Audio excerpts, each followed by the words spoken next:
حبيب قلبي وحبيب ايامي. رايحه فين يا فاطمه؟ انا ما كنتش رايحه، انا كنت جايه بس رجعت بقيت جايه بس كده رايحه ملجأ ايتام. ملجأ ايتام؟ ملجأ ايتام. الايتام دول غلابه قوي قوي يا بيرم، ومحتاجين محتاجين كل طاقتنا، محتاجين نقف جنبهم ونحشز نفسنا كده عشان نقويهم. ما شاء الله ما شاء الله. هو ده بقى اللي بتروحي له كل يوم وترجعي لنا متأخر؟ ايه اللي انا بروح له كل يوم وارجع متأخر؟ الملجأ. هو ده الملجأ اللي مستنفذ كل طاقتي وكل اعصابي وكل مشاعري، واخد كل قلبي معاه. وايه الاكل اللي انت واخداه معاه كده؟ ده اكل ايتام. انت بتاكلي الايتام فشه ومنبار وكوارع؟ عشان يرموا عظمهم ويثبتوا ركابهم على الارض كده ما يتهزوش. وايه الشنطه دي فيها ايه؟ الشنطه دي فيها لبس ايتام. ده لبس ايتام؟ لبس ايتام. اصل انت مش عارف الايتام دول في سن البلوغ 14 15 فهم لما يلبسوا كده قمصان نوم ويحسوا ان هم مزز وأزز يحسوا ان هم مش محرومين من حاجه وما يبصوش بره لحد تاني. ده عشان يطلعوا عينهم مليانه، دول هيطلعوا يتشقطوا. لا يتشقطوا دي يا حبيبي دي موضوع، يعني ده موضوعهم انهم ينحرفوا وما ينحرفوش. احنا بنعمل اللي علينا وبنسيب الباقي على ربنا. انا بقى يا حبيبي حاطه لك الاكل في الفرن، مجهزاك الاكل انت واخوك ومرات اخوك، ولو عوزت اي حاجه خلي مرات اخوك ايه يا روحي تسخنهولك، ولو احتجتني في اي وقت كلمني على الموبايل، ويستحسن ما تكلمنيش على الموبايل. ليه؟ لان كل وقت ببقى مديه للايتام، ما بقاش عندي وقت ارد على الموبايل. يلا لا اله الا الله محمد رسول الله. ما تكلمنيش على الموبايل عشان ببقى مشغوله قوي.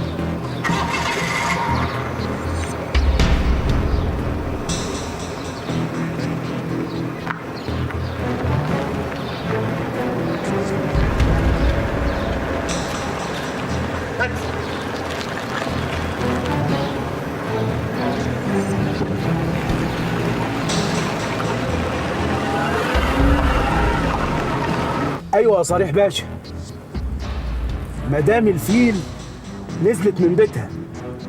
ايوه، وابنها بيرم ماشي وراها بيراقبها. يا راجل مش حلوه منه دي. بقول لك ايه، خليك انت وراه وانا هتصرف. امرني. سلام. طيب يا بيرم، عايز تعمل نفسك ذكي على نفسك يا حبيبي. الو. ايوه يا روح طمطم، انا جايه على طول، جايه بطير، جايه حمامه. انا مستنيك على نار اون فاير يا جميل، بس خلي بالك يا طمطم، الواد بيرم ماشي وراكي. بيرم؟ طب اعمل ايه دلوقتي؟ ده بيرم فاكرني رايحه ملجأ، اتصرف ازاي؟ ما تخافيش يا طمطم، انا حافظ بيرم كويس قوي. بصي الواد عرفات ماشي وراه، انت اول ما تلاقي ملجأ انزلي وادخلي. بيرم هيستنى شويه ويمشي، عرفات هيبلغني، انا هطلبك انت تجيلي على طول، بس ما تتاخريش يا طمطم لحسن انا على نور بتحرق.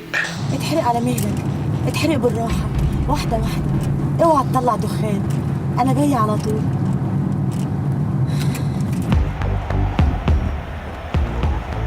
ولع واتدلع يا عناب. انا بحبك قوي يا عبير. انا مش مصدقه نفسي ان احنا اتجوزنا. ايوه يا عبير، بس زي ما اتفقنا الورقتين هيفضلوا معايا انا. ماشي. بقول لك ايه، اقف قدام المحل ده والنبي عشان نجيب حاجات لزوم السهر. ماشي يا عبير. يا عم. ايه ده؟ الراجل عنابي؟ والنبي يا زميلي هندلدل لك السبت تحط لنا فيه الطلبات المكتوبه في الورق.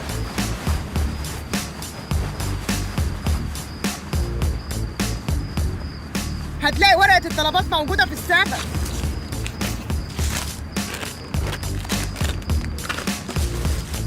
ما تخلي طب يا باشا. قدها يا زميلي، ما نستغناش عنك انت يا عبير. ماشي يا اخويا.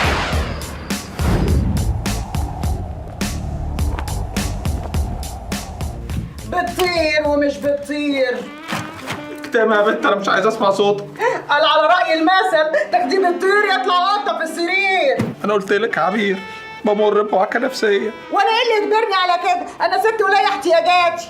معلش بكره يبقى احلى. بكره ايه؟ لا يا حبيبي مفيش بكره، لما ممكن يبقى في النهارده. على فكره عيب اللي بتقولي ده يا عبير، انا برضك الراجل العناب. بقول لك ايه يا عنابي، ما بنت لبيتك يا حبيبي خلاص، انا هروح البيت وانت تبعت لي شهريتي، لو ما بعتش يا حبيبي هطلع وافضحك واقول ان احنا متجوزين عرفي، لا ومش بعيد كمان يا اخويا انزل الشغل وشوف بقى لما مرات العنابي تشتغل كده. سلام يا دكر. والسلام عليكم ورحمة الله.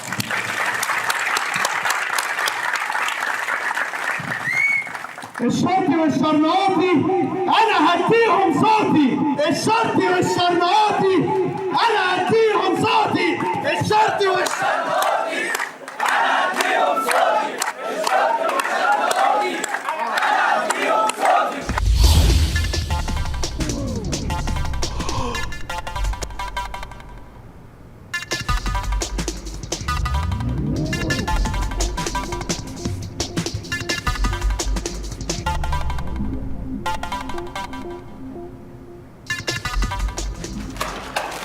هذه اخرة المشي ورا العيال.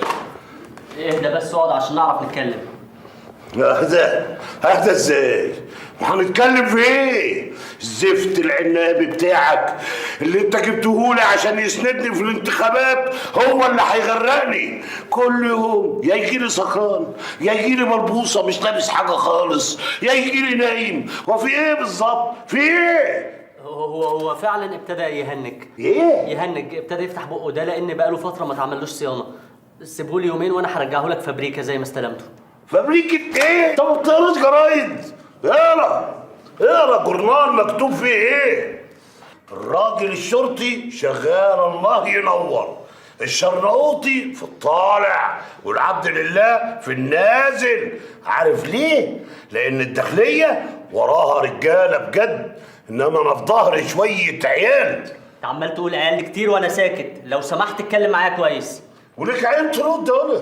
ليك عين ترد؟ انت تخلص خالص وتصرف دلوقتي وهات لي الزفت العنابي ده عشان اتكلم معاه. ماشي هبقى ادور لك عليه واجيبه لك. تدور عليه؟ ما انت مش عارف هو فين ولا ايه؟ بكلمه ما بيردش عليا. هو انت مش همزه الوصل اللي بينا؟ اتصرف وهاتهولي دلوقتي حالا يا استاذ همزه. همزه؟ انت خليت فيها همزه؟ ما انت عمال تتعامل معاه مباشره ونطرتني وعمالين تكلموا بعض من ورايا ولا كاني موجود. يا واد انت بتكلمني ليه كده زي ما اكون ضريتك؟ لا مش ضرتك، بس انا قلت لك مليون مره قبل كده وهقولها لك للمره المليون واحد. يا صريح بيه لو اتعاملت مع العنابي من ورايا انا هفصل لك عنه الكهرباء ومش هتعرف تشغله منين لو اتنططت. ده انا افصل جثتك من راسك، ده انا افصلك انت واهلك كلهم من الدنيا، ده انا صارف عليه دم قلبي، ده انا دافع فيه لغايه دلوقتي 1,200,000 جنيه. ايه حيلك هم مليون بس اللي سحبتهم منك. انت 1,000,000 وهو خد 200. امتى حصل الكلام ده؟ الندوه الاولانيه. انت كمان بتديله فلوس من ورايا؟